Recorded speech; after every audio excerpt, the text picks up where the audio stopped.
This morning, authorities in Racine are still investigating a multi-car fiery crash that killed 2 people and sent 3 others to the hospital. And search efforts are still underway for a child who went missing in the Wisconsin River. We'll have the latest on the now recovery mission. From the Channel3000.com Alert Center, this is News 3 Now this morning. Good morning, everyone, and thanks for joining us on a Thursday morning. It is June 20th, the final full day of spring, and it's still kind of feeling like spring yesterday. Yes, like it is. those Feels spring 60s. Showers. Feels like spring just started, right? Oh my gosh. Now, summer is supposed to officially start tomorrow. Seems like a very slow start to summer weather-wise here in southern Wisconsin. Yesterday's highs here in Madison were only in the 60s with rain and clouds in the area. Some spots, though, in the region did top in the 70s. We'll show you more about that coming up in Maine weather. But this morning, we're at least seeing the sunshine. It's filtered a little bit through some clouds. Remember what it looks like? Yeah, good to see you again. Good to see you, sunshine. It's going to heat us up a little bit more today, so it'll feel at least a little bit more like summer. The pesky light rain showers that have been very slow to move through the area are finally coming to an end for southeastern Wisconsin as that storm system pulls away. Note the little bit of development, though, in southeastern Minnesota. Cannot rule out an isolated shower or 2 later this afternoon or evening. Temperatures, though, are at least in the 50s this morning. Not a bad start to the day at all. We will climb back into the mid-70s with a light northeasterly wind. That northeast wind is going to keep it a little cooler along the lakeshore. Now look at your first alert traffic maps for the Madison area. Things still looking pretty quiet on the roads here in and around Madison. Lots of construction icons on the maps, so be careful as you travel around, but no accidents or issues to report right now. So maybe Mother Nature was just waiting until the official start of summer to bring summer-like weather? Patient. Yeah, well, I hope so, but I hope summer lasts more than a week for us this Yes, year. I hope so. We need She more than a just hot jinxed minute of it. summer. Hot minute. Get it? Oh, the puns. That was good, though. All right. Nice job, Thanks, Josh. Addie. First this half hour, all lanes on I-94 in Racine County are back open this morning after a massive deadly crash involving 2 semi-trucks yesterday. Take a look at this video. The Racine County Sheriff says a semi overcorrected while making a lane change and crashed into the median, pushing the barrier wall into oncoming traffic. 3 cars then crashed into one another. A second semi-truck veered off the road and burst into flames, killing its driver. The sheriff calls that driver a hero. He turned off the roadway rather than crashing into 3 other vehicles and a semi. I would suggest to you that that is very heroic, risking his own life in an effort to save potentially 3 other vehicles. The sheriff calls this the worst crash he's seen in his 2-decade-long career. Both semi-drivers died. A number of other drivers were injured. Officers are still investigating that crash. Lanes of State Highway 81 are back open this morning in Orfordville following a house fire. Fire crews say heavy smoke and flames were coming from the 2nd-story window when they first arrived. The deputy fire chief for the town of Beloit says a contractor was at the home doing minor exterior work when he spotted the fire inside. He says the home is a total loss with significant fire damage to the 2nd story and roof. The homeowners were not home at the time, so there were no injuries. The search for a missing child on the Wisconsin River is now a recovery mission. Search crews have once again suspended that search overnight, more than 24 hours after the child went missing. Crews will pick back up their work within the next few hours. This search is a great reminder of just how dangerous swimming in rivers can be. As boats and divers continue to search, children continue to play in the water at Newport Park, where parents are keeping a close watch. Mark Shutton has been scuba diving in the Bermuda Triangle, but he says even he wouldn't swim in this water. He says this water is just too unpredictable. Swimming, always have to be careful on the river. Undercurrents are really strong. They will pull you under, and if you don't have life jackets, things can happen. According to the DNR, you are only required to have a life jacket when you're on a boat or a paddleboard, but people here say anytime you're getting out on the Wisconsin, you should have one on. There are more than 15,000 refugees living right here in Wisconsin. There's a chance you've met one of them and you don't even know it. Christina Laurie is live with what it's like to come to Madison as what consider an outsider. Hi, Christina. Good morning, Josh and Leah. Every 20 minutes, one person from somewhere around the world has to flee their home in order to escape persecution. today is a day to learn what it's like for those people, and we're getting a taste of that this morning thanks to the Director of Jewish Social Services, Becca, and we're joined this half hour by a refugee, Khalid. Good morning. Thank you so much for talking to us. Yeah, good morning. So where are you originally from? I'm Khalid Nasri. I'm originally from Afghanistan. And how did you get here to Madison? Yeah, I came by SIV visa. I work with the U.S. Army in our country almost for 7 years. I was in our country unsafe, but I work with the U.S. Army. They warning me that like the Taliban as a bond of the war between the Taliban and government. They told me why you come and why you work with the U.S. Army, but they sent me some letter. After that, I came here. I'm very happy and I'm safe here in Madison. And so you came here because you weren't safe in your home country because you were working for the U.S. Army. Becca, is that a story that's common among a lot of refugees that come here? SIV, Special Immigrant Visa, is actually the minority of refugees that come to the United States. This year, I mentioned that 30,000 refugees are supposed to come in. That number is supposed to be 10,000 for SIV, but that number is actually way down this year. We're around half that, and our year ends in September, so it's a small number right now. And so, Khalid, this isn't your original home, but how are you helping make the Madison area home for your family? Yeah, it's good place for me. I'm very happy here because my family safe. My daughter, my son, they started here. Good life. They go to school. I'm very happy to here in this city in Madison. Actually, I appreciate Jesus when I came here. They help us. Thank you so much for talking to us. We're going to keep both Becca and Khalid here, and we're going to touch back in with them in the 6:30 half hour. But for now, I'll send it back to you, Josh and Leah. All right, Christina Lori live. Christina, thank you. Everyone is invited to tonight's Refugee Town Hall event, and we have all of that information up on our website and over on the Channel 3000 mobile app. More local news now. A formal ethics complaint is being filed against new Madison School Board President Gloria Reyes. The complaint is centered on a recent meeting where the board voted in favor of a new contract for school resource officers. That contract passed on a narrow 4-3 vote. Those filing the complaint say Reyes had a conflict of interest because she's also an employee of the city of Madison. They say they want the contract to be reconsidered, with Reyes recusing herself from the process. New this morning, a task force is now being created to make the city's golf program more financially stable. The State Journal reports the deficit-plagued program was affected after August's flooding shortened the season.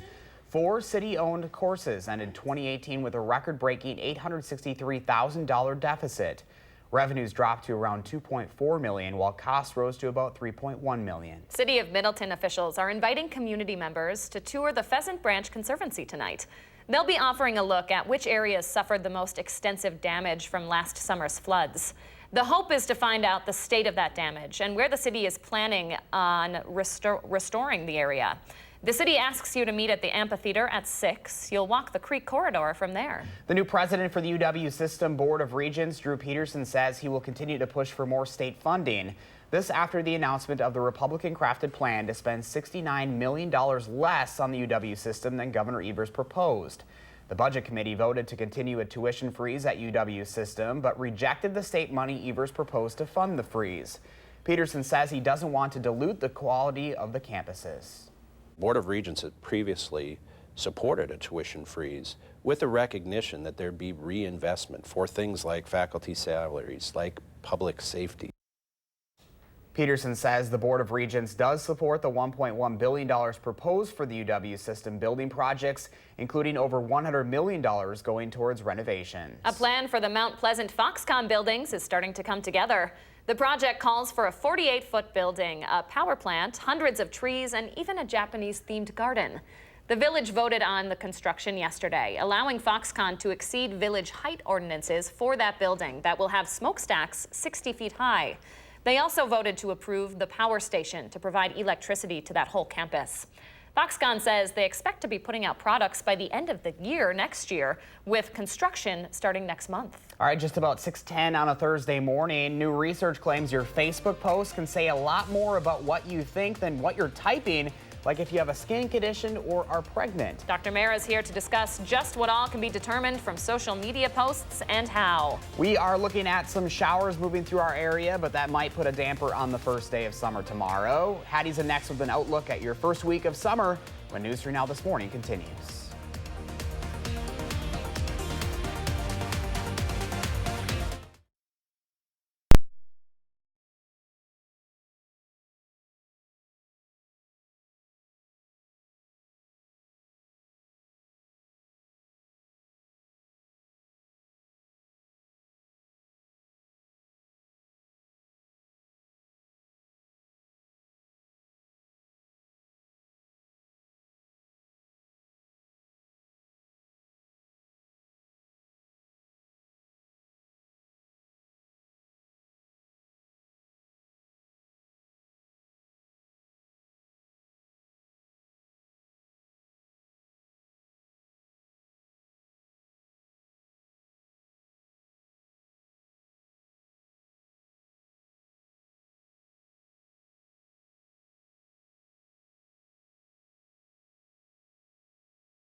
Good morning from the Hattie-O patio. We're starting off a little cooler this morning. It's definitely not as muggy here in southern Wisconsin either. We had clouds and on and off light rain and drizzle through the day yesterday, and you can really see that impacted temperatures. Here in Madison, we hit a high of only 68 degrees, whereas to the north and west, with a little bit more sunshine, it was actually quite a bit warmer. 73 in the Dells, 75 in Camp Douglas, 82 yesterday in La Crosse. That's a huge change in temperature over just a few miles. Today we should be a little better here in Madison, but we've had quite a wet month so far. No one day stands out as being extremely wet, but we've not been able to string very many dry days together. Just a few dry days. The longest stretch so far this month was 3 dry days, and that was the 6th, 7th, and 8th of June. We are trending a little wetter as we head towards this upcoming weekend. So even though most of today will be dry, we have rain in the upcoming forecast. Taking a look at Doppler track this morning, you'll see that those pesky rain showers in southeastern Wisconsin are finally coming to an end. The storm system responsible for all that moisture is moving away from the area. I'm watching a little bit of development, though, across parts of Minnesota this morning. There is an outside chance that we'll see a few showers pop up this afternoon or evening here in southern Wisconsin, but most areas will likely stay dry. Your weather track showing you that we still have plenty of cloud cover in the region. It's mainly mid and high level clouds though, so that's just going to filter the sunshine today. Should actually see some of that sun. And we can see a little bit here on the WISC-TV Skycam. Cloud cover to the east, but that sun is quickly rising above that deck of clouds. So we'll have a pretty nice morning. Temperatures are in the 50s for southern Wisconsin, 56 in Prairie du Chien. Mineral Point's at 55 this morning. We're still at 57 here in Madison. Watertown is the same. Dew points, though, are much lower than they were this time yesterday. You'll remember there were a lot of 60s on the map yesterday. We're back in the more comfortable range in the low to mid 50s. And our dew points will stay there through the day today, so we shouldn't have any issues with humidity. Here's a look at your future track forecast model. With a northeasterly wind today, we'll look for variably cloudy skies and temperatures warming to the upper 60s by lunchtime, climbing into the mid 70s this afternoon. If you look hard, you can see a few of those showers popping up on the future track forecast graphic there through the afternoon and evening, but any activity would diminish overnight. A pretty comfortable night setting up with lows dropping back into the mid 50s. 75 for a high tomorrow. A chance for some rain late in the day. Better chances though overnight Friday night into Saturday morning. And again, possibly another round later Saturday into Sunday. All those long-range forecast models, though, are pointing at a warm-up as we head into next week. Here's a look at your first alert traffic maps this morning. Josh Tim has all the details. Good morning, Josh. Yeah, good morning. A quiet start on the Beltline so far. Really nothing to slow you down heading east or westbound at this point. Other roads here in Dane County are looking good at the moment. Excuse me. There are a few brake lights starting to show up on inbound East Washington near the 1st Street intersection. No delays downtown around the Capitol and on campus. Volume shouldn't be a problem at least for another hour or so. And other main routes heading into Madison, they're moving along at the posted speeds with no major crashes or delays. With your first alert traffic, I'm Josh Tim. All right, thank you to both Josh and Hattie this morning. 6:16 right now, so you can learn a lot about a person based on what they post on social media, but a new study shows what you post might actually give you some clues on medical conditions. Really interesting. Here to talk about that today is Dr. Mandira Mehra from SSM Health. Good morning. Good morning. Is this something we should be concerned about? Great question. I think it's something that we should be very aware of, and also we'll see what other studies in the future show.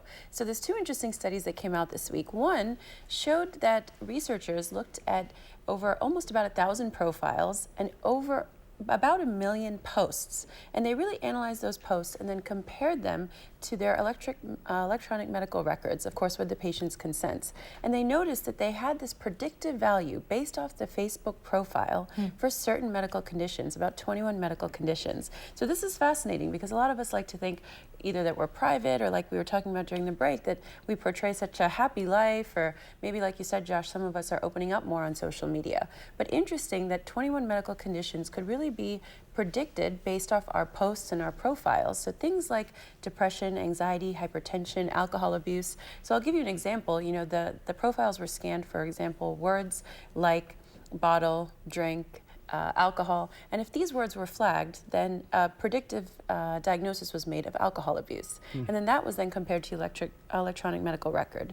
So things like this go to show that maybe how our online presence is portrayed really might be a portrayal of who we are, or at least how we're perceived.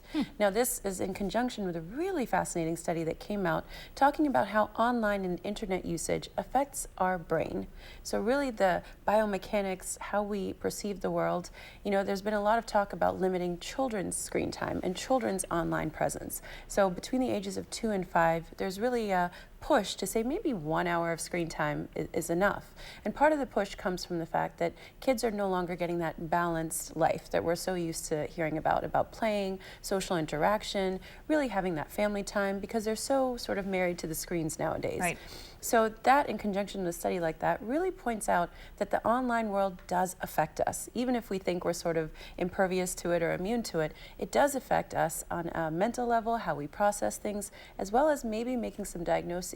It'll be so interesting to see what we do with some of this predictive value. Will it be used in a way that we can diagnose and help people in the future? Or is it something that we, like you said, we should take caution about and say maybe we shouldn't be putting that part of our presence online? Really interesting. I don't think there's a right answer yet, except to try to lead a healthy, happy lifestyle. Yeah, I'm kind of in the middle of it because, like you said, you can help people. Because at the same time, like I was saying during the break before, is when people are, whether going through depression or whatever, if I see a negative post, I reach out to that person. Exactly. So there's also positive things that come out of this. You know, we talk about the Instagramification of society. Exactly. And so that is a great thing in some way because you can be more social. It connects us. You know, people now make friends online that they may never have connected with otherwise. On another hand, a lot of researchers are saying maybe that's making our attention decrease, our attention span decrease, because we're used to kind of this constant stream of notifications and alerts, and you may miss out on the moment and not be sort of mindful and present. So like you said, guys, positive and negative here, but trying to be balanced is really the key. Really interesting. Dr. Mara, as always, bringing us the fascinating stuff. Great to be here. Yeah, Thank thanks you. for being here. 6:20 your time now. Madison, if you have a sweet tooth anywhere near the size of mine or of Josh's, you're going to want to hear about the new bakery opening up this morning. We're going to tell you all about it coming up after the break. But first, we are less than 24 hours from the first official day of summer, and while we're going to begin to heat up over the coming days, the chances for rain and storms continues. This is News 3 Now this morning.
.24 right now. Good morning to you at home and good morning, sunshine.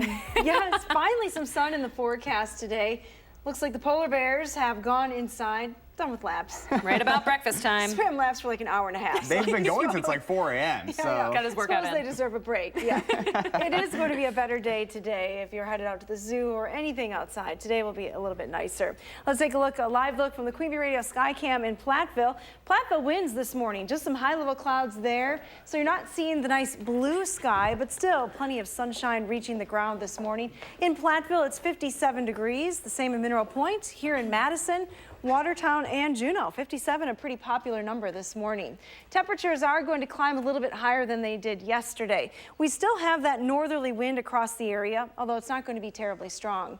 Your day planner temperatures take us into the upper 60s by lunchtime. 68 was our high yesterday. We'll climb into the middle 70s later on this afternoon. Just an outside chance for a shower or two later today. And that's your First Alert forecast. All right, Hattie, thank you. 625. Best Buy is expanding its partnership with Apple and helping you finally fix your broken screen. You can now go to the nearest Best Buy to get repairs on iPhones and MacBooks. The retailer says specifically trained Geek Squad employees will fix your Apple devices. There is a new spot opening up in Madison to help satisfy your sweet tooth. Nothing Bundt Cakes is celebrating its grand opening of their Madison location today with a ribbon cutting set for this afternoon. The shop is opening up along Mineral Point Road. The bakery's bread and butter will, of course, be Bundt Cakes in a distinctive ring shape, along with plenty of other sweets, too.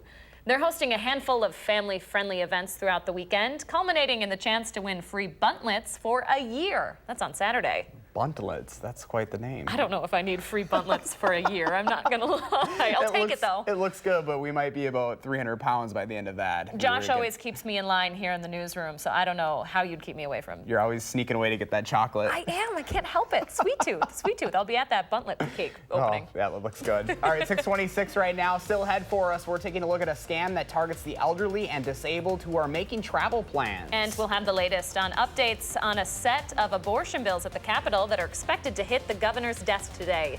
That's when News 3 Now This Morning returns.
hidden in plain sight. There are more than 15,000 refugees living here in the Madison area. We'll hear from one of them just ahead. From the Channel3000.com Alert Center, this is News 3 Now this morning. Good morning, everyone. It is 6:30 in the morning on this Thursday, June 20th. Leah, we were here 3 months ago, kicking spring goodbye, and here we are again. Or no, kicking winter behind. I can't even talk. Oh, I'm done with that. I'm just done with the Friday, weather. Josh. It's It is almost Friday. I know. Let's blame the weather, but Hattie does have a stretch of warmer days coming up, right, Hads? Yeah, you can blame the weather, just don't blame the messenger. It's not my fault. Yeah, you're right. Summer officially starts tomorrow, but it feels like we're more in early spring, especially yesterday here in Madison. But a much better forecast coming up today. A live look from the WISC-TV Skycam shows you that the sun is up and we can actually see it this morning. We have just some high-level cloudiness in the area this morning.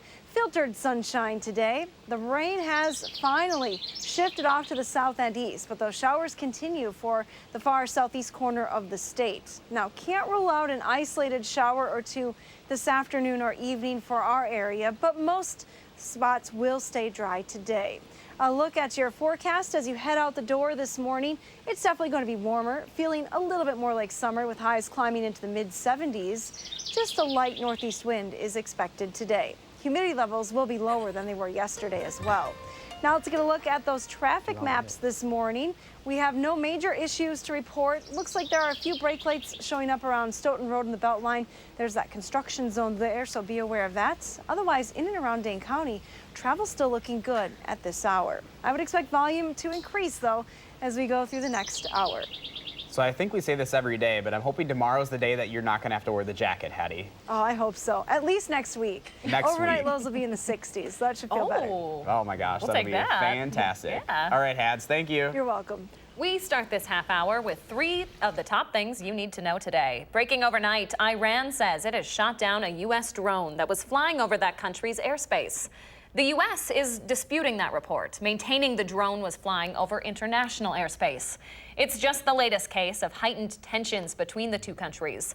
The U.S. announced on Tuesday 1,000 additional troops will be sent to the Middle East amid those growing tensions. 72 police officers in Philadelphia are on desk duty this morning after an investigation looked into thousands of derogatory and racist posts reportedly coming from police officers at departments across that county. The Plainview Project released these posts about 2 weeks ago. The police commissioner there says out of the 72, a few dozen will most likely face disciplinary action after an outside law firm determines whether or not the posts fall under protective speech. And back in Wisconsin, 4 abortion bills will be heading to Governor Evers' desk later today after Senate President Roger Roth and Speaker Robin Vos hold a bill signing ceremony at the Capitol. Those bills include the so-called Born Alive bill that would require medical attention for babies born alive after an abortion attempt. Evers is expected to veto those bills. The White House has announced it's rolling back restrictions on carbon emissions from coal-fired power plants. The goal of the new rules is to revitalize the U.S. coal industry, but critics worry it's another step back in fighting global warming. This replaces President Obama's 2015 initiative that looked to create limits on emissions caused by burning fossil fuels. Multiple states and environmentalist groups are expected to challenge the new rules in court. AAA has a new study out this morning showing many people underestimate the effects of marijuana on their ability to drive a car.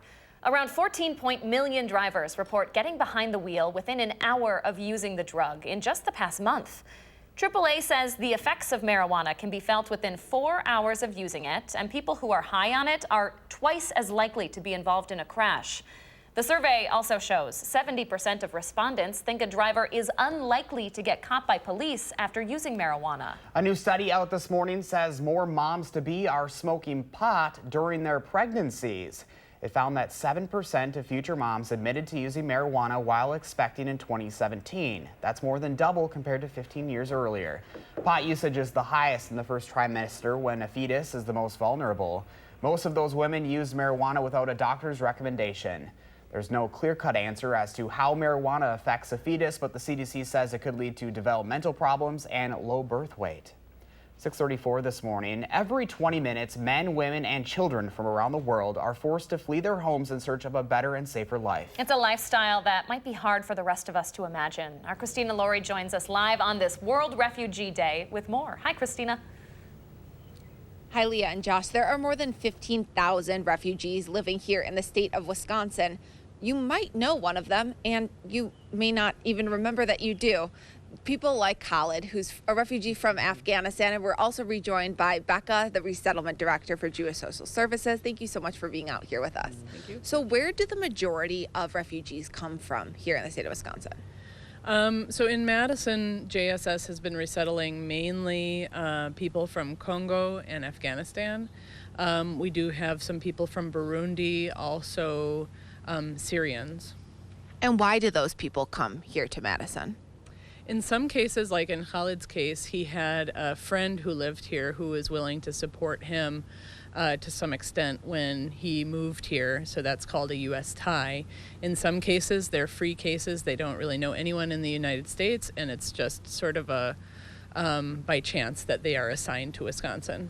And so Khalid is here now, and tonight he's going to share his story for everyone to hear at a special event. Why is it important for you to tell people about yourself? Yeah, I want to share my story in tonight events because the refugee coming, they are not safe in our country like me. I was unsafe in our country. I came here, but when I came here, I want to share my history to the people because when I came here, I want to hard work and stand by my land. I have two Afghan people. They came like a refugee, but they has good businesses here. Like they had make a restaurant here. When I came here, I started my work after 2 months. And people can learn more about all of the different jobs you have at tonight's event. Khalid is a very hard worker. He's a driver for Lyft, among many other things. And being in Madison provides a safe home for him and his family and 15,000 other people here in the state of Wisconsin. Josh and Leah. All right, Christina Laurie live for us. We have all of the latest on this on channel3000.com. Thanks, Christina. 6:37 your time now. We are sharing a call for action today that might have you asking some more questions on behalf of your parents or your grandparents next time they take a trip. At age 71, Dorothy Dean loves to travel, even though she's dealing with a mobility issue from a decades-old soccer injury.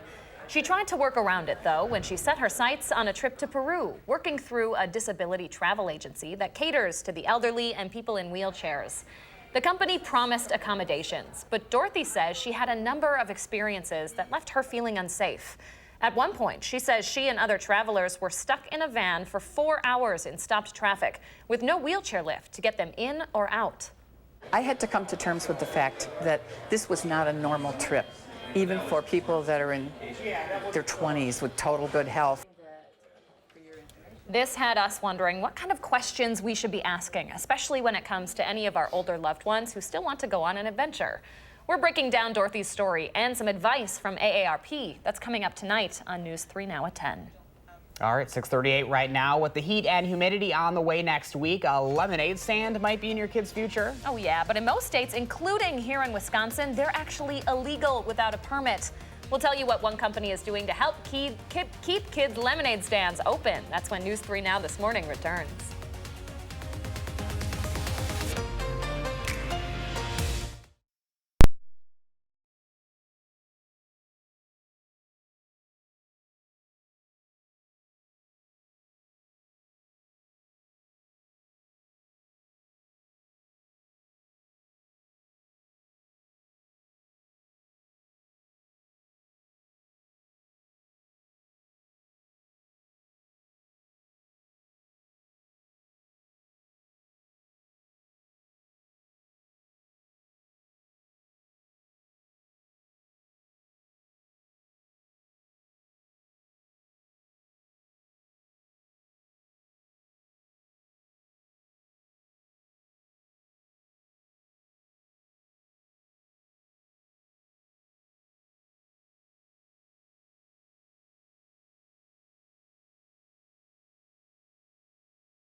right, we always ask you to share your morning with us this time of morning on the program. And my friend John Lehman from, of course, Highland sent in this photo. It's hard to tell, but that's a bobcat in the corner. Here, kitty, kitty, kitty, kitty. Oh, that is positively hilarious, Josh. Hattie's laughing.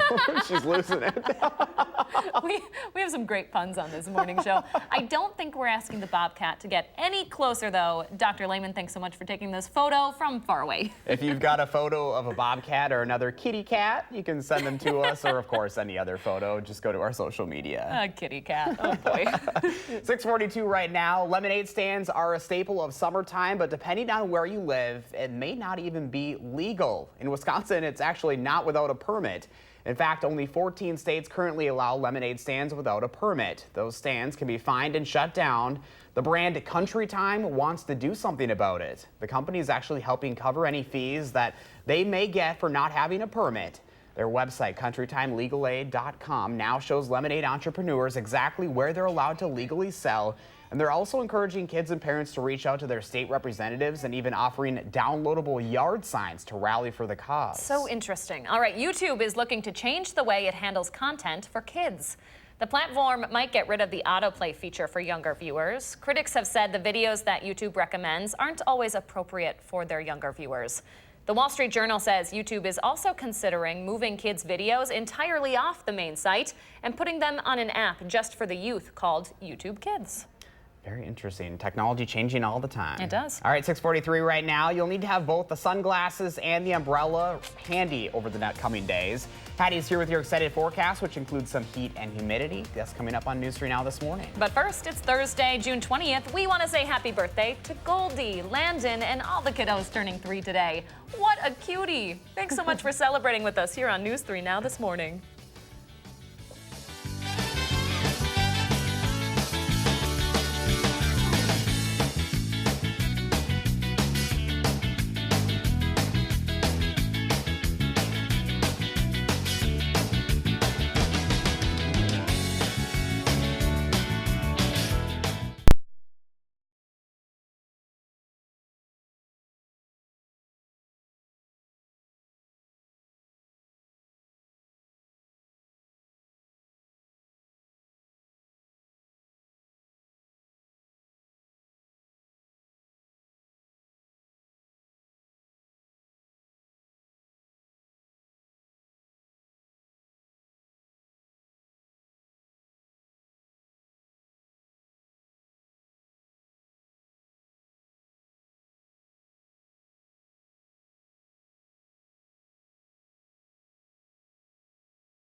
Welcome back on your Thursday morning. We are taking a live look what I believe is the west side of Madison. The sun just trying to peek out there. Here comes the sun. Do-do-do-do. Yes, Ooh, that was look a at little you. off. That was Patty, a little off. You got any singing in you? It's a little early. I'm just going to take it from here and we'll just move right on.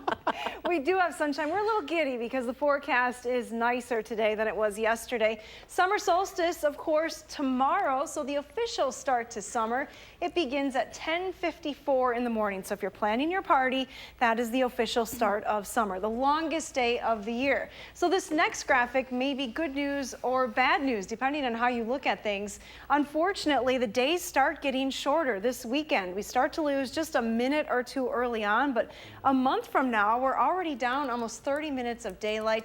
And as we head towards the shortest day of the year, the winter solstice, we lose over 6 hours of daylight here in southern Wisconsin. So maybe good news for those of us that have to go to bed earlier in the evening, but again, those days are going to start to get shorter.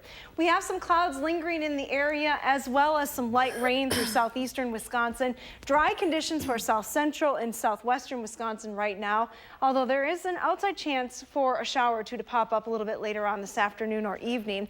Here's a view of our travel maps this morning. No delays at any of the major airports, so if today is your escape day, looking good right now. If you're traveling to the south, just tank tops. Temperatures in the triple digits across parts of Texas into the southwest. A little bit cooler along the west coast. LA topping at 69 today. That's about where we were yesterday. The heat continues into the south and east, but that wet weather that we had yesterday shifts off to the east. So rain is in the forecast for much of New England and the mid-Atlantic region today. Our forecast is a little drier, though. We have temperatures that will be warmer. High pressure to the north, keeping things pretty quiet for us over the next day or so. Most of the rain chances, again, staying well off to the west through the day today. As we go into Friday, look for an increase in the clouds. The storm system moving up from the south and west will bring more moisture as well as some heat to southern Wisconsin. But unfortunately, it also brings rain chances, especially Friday night into Saturday. And with that storm system tracking right through the region on Sunday, the rain chances are still in the forecast. Temperatures are starting in the 60s to the south, 62 in Springfield. We're in the 50s, though, here in southern Wisconsin. 57 in Madison, been there all morning. 54 in the Dells, 57 in Watertown. Janesville's now up to 61, though. Dew points are lower than yesterday, so it's not feeling quite as humid. Your future track forecast model has variably cloudy skies with a northerly wind today, so temperatures won't get too out of hand. It's not going to be very warm, but mid-70s for highs this afternoon. A few outside showers developing later this afternoon into this evening. Otherwise, it's just a small chance for rain. Otherwise, the rest of the region staying dry. Staying pretty comfortable overnight tonight as temperatures drop back into the 50s. 56 for that overnight low. 75 tomorrow. Again, a chance for rain developing late on Friday. And that threat for rain continues through the weekend. But take a look at next week. Turning more humid with highs in the mid-80s. So definitely feeling like summer. Oh, I don't know. Not sure if honey. Diesel likes it. Look at that picture. In some prairie. Look at those sad eyes. 74. You don't have to be so sad today. I don't want to go on a walk, Eddie. It's like my kids. I don't want to go outside. Diesel looks like he doesn't want the weather to go outside. Not by the pool, Diesel. It's okay. To each his own. Thanks, Addie. You're welcome. Stay with us. The Morning Sprint is up next on News 3 Now this morning.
6:53, time for the morning sprint as our team gives you the most local news to start your Thursday. We have new developments on two big stories this morning. We're going to start on the Wisconsin River. That's where the recovery search for a missing child is about to enter a second full day.